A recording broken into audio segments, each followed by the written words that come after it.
Good evening. Thank you to the Board of Education for having us here tonight in order to present the results of the June 30, 2023 audit.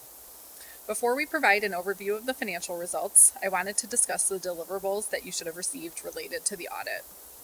You've received 3 items in your board packets: the basic financial statements, which is labeled Financial Report, Federal Programs Audit, and the letter entitled Report to the Board of Education.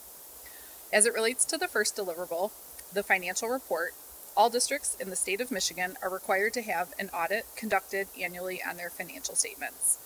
We have performed the audit of the district's financial statements in accordance with generally accepted accounting principles and in accordance with government auditing standards. As a result of our audit, we have issued an unmodified opinion, which is the highest form of assurance that we can provide that the financial statements are fairly presented. Also included in the financial report is a footnote describing that the district was subjected to the bond compliance requirements, and our audit procedures include evaluation of those requirements. We did not identify any compliance issues with the costs that we selected for testing. As it relates to the second item I mentioned, the federal programs audit is a separate audit performed over the district's federal grants received. This is a compliance-based audit to evaluate whether the grant selected for testing complies with federal program rules. The current year audit continued to have elevated risks and complexities with a significant amount of emergency response COVID-19 grants. This year, there were 4 major programs, which means these are the federal grants that we selected for testing. I'm happy to report that we have issued unmodified opinions on these 4 grants that we selected for testing, which were the Education Stabilization Fund, which contains the ESSER programs, the Emergency Connectivity Fund, which is also a COVID-19 grant, Title I, and the Child Nutrition Cluster.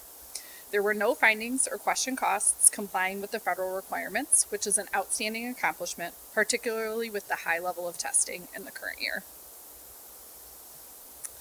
The final deliverable that we wanted to touch on briefly is the one entitled Report to the Board of Education. This outlines required post-audit communications and includes several informational items for your review and consideration. There continues to be significant changes and increased funding for districts through state aid and categorical programs, and the letter provides nice summaries of what is projected over the next couple of years in terms of the state's overall economic landscape. This letter also provides information on other areas that impact the financial statements and information that the board should be aware of. I wanted to congratulate the district and thank Mr. Setterland, Ms. Jacobs, and the business office staff on a successful and smooth audit. This was another challenging year, and the district demonstrated continued focus and integrity on the accountability and financial reporting. Receiving unmodified opinions with no findings is something to be proud of. I will now turn it over to Hannah, who will provide an overview of the financial results. Thanks, Jennifer. So the primary focus of today's presentation will be the general fund, which is the main operating fund of the district. On this slide, we'll focus on general fund revenue, and as you can see here on this pie chart, revenue is broken out by primary source. The total revenue for the year ended June 30th, 2023 was approximately $202.5 million. I wanted to point out that included in total revenue is 16.2% of 147C and $9.4 million in MIPSR's 147C2, which is a one-time deposit this year only. This funding is provided by the state to help offset net cash outlay required by districts for retirement. This revenue is required to be remitted back to the retirement system and does not represent a source that the district can determine how to spend. When looking at the primary sources of revenue, you can see the largest component of revenue is state funding at 71.1%.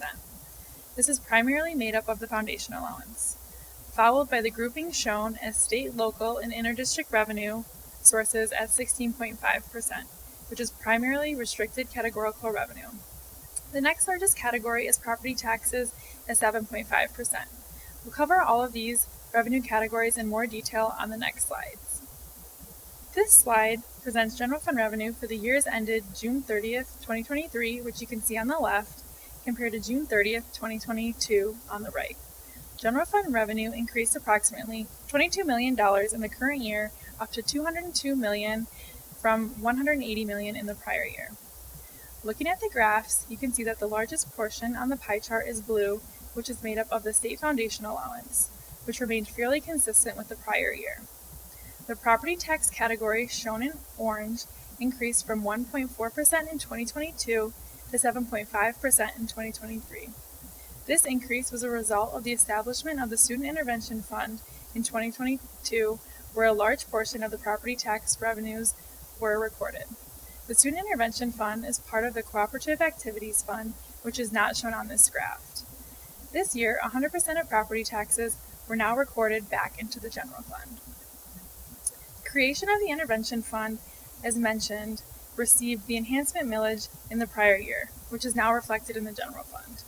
This contributes to the primary change in other state, local, and interdistrict source revenue component on the graph. Finally, if you take a look at our federal COVID funding, you'll see that it decreased from 11.6% in 2022 to 1.1% in 2023. Through June 30th, 2022, the district had expended a lot of its federal COVID funding, and in 2023, there was a lot less revenue as many of these emergency grants have tapered off towards final completion in 2024. This slide presents general fund expenditures in 2023. Total expenditures for the year were $198 million. There are several general fund expenditure graphs that will follow on the next slides that will provide more context on the nature of these expenditures. The graph is broken out by primary functional areas of the district, meaning where the district incurs expenditures. The instruction and instructional support area is the largest group of the district, accounting for 78% of the district's expenditures. These function groups represent dollars spent in the classroom and any classroom-related activities. The other main categories are operations at 12.8% and administration at 7.9%. Included in total expenditures is 16.2% of MIPSR's 147C and $9.4 million of MIPSR's 147C2, which is an offset of revenue as discussed on the previous slides. It's important to note that 147C2 is a one-time, this year only revenue and expenditure and is not expected to recur in the future. Now let's look at general fund expenditures comparatively for the years ended June 30th, 2023 and June 30th, 2022. Expenditures in 2023 were $198 million, representing approximately a 10% increase from the prior year. The increase in expenditures corresponds with the increase in revenue, and as you can see at the pie charts, the expenditure categories have remained very consistent from year to year as a percentage of total expenditures. This slide continues our analysis of general fund expenditures. This slide compares Chippewa Valley's actual breakdown of expenditures that we have reviewed on the prior slide with the statewide average breakdown of expenditures. It's important to note that the statewide average breakdown of expenditures is based on 2022 fiscal year information because that's the most recent fiscal information readily available. The district's emphasis on instruction is clear. Instruction represents 77% of the district's expenditures as compared to the statewide average of 73%, with less being spent proportionally in other areas such as operations and administration as compared to the statewide averages.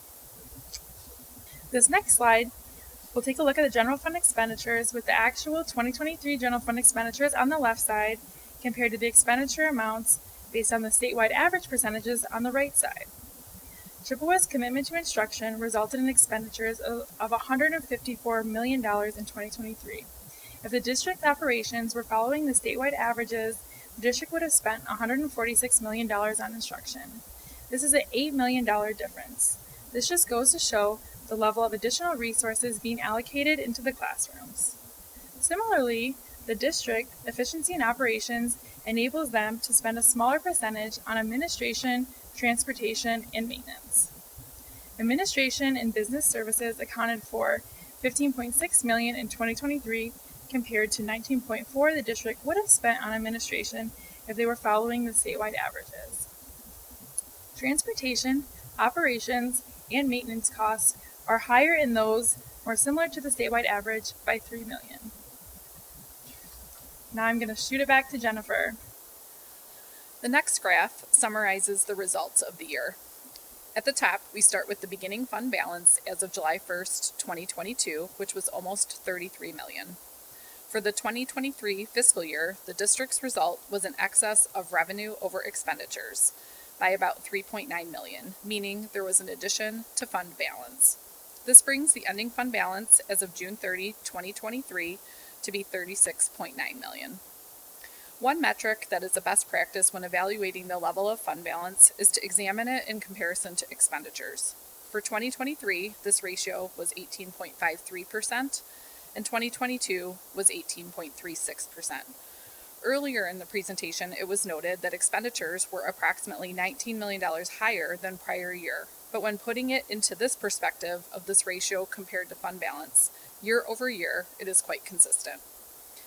Finally, one additional metric that is sometimes helpful when looking at fund balance is equating to days of operation. If the district were to no longer receive revenues, with your current expenditure base, you could sustain operations for about 67 days. The next graph shows the general fund balance over the last 10 years. Over the span of this decade presented, fund balance has increased. When looking at the more recent horizon, the level of fund balance has remained relatively consistent, which is evidence of a strong focus on stability.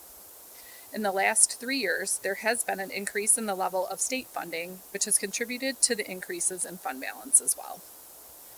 Continuing to look at fund balance, this graph depicts the same 10-year period as the prior graph, but presents the metric of fund balance as a percentage of expenditures.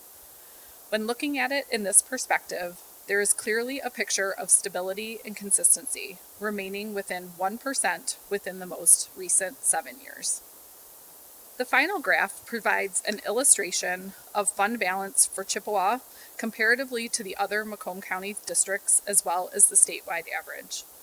The data for comparison here is as of June 30, 2022, which is the most recent available.